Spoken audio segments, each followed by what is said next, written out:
অন্নপূর্ণে সদাপূর্ণে শঙ্কর প্রাণবল্লভে জ্ঞান বৈরাগ্য সিদ্ধার্থং ভিক্ষাং দেহি চ পার্বতী।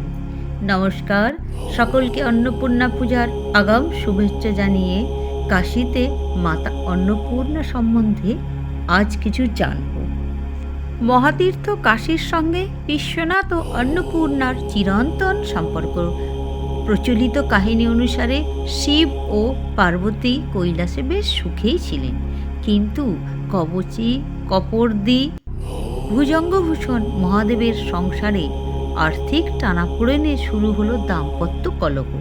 একদিন শিবের একটি কথায় নিদারুণ ক্রুদ্ধ হয়ে মা পার্বতী সখীদের সাথে পরামর্শ করে বিরূপাক্ষকে জব্দ করার অভিপ্রায়ে জগতের সব অন্ন হরণ করে কাশীতে অধিষ্ঠিতা হলেন।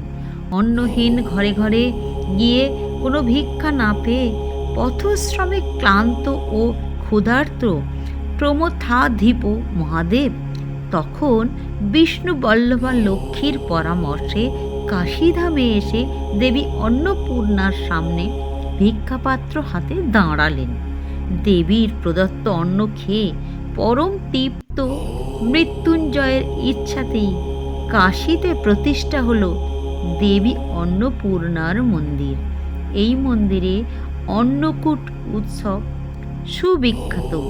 কথিত আছে শিবক্ষেত্রে কাশীর পুরাধীশ্বরী অন্নপূর্ণার কৃপায় সেখানে কেউ অভুক্ত থাকেন।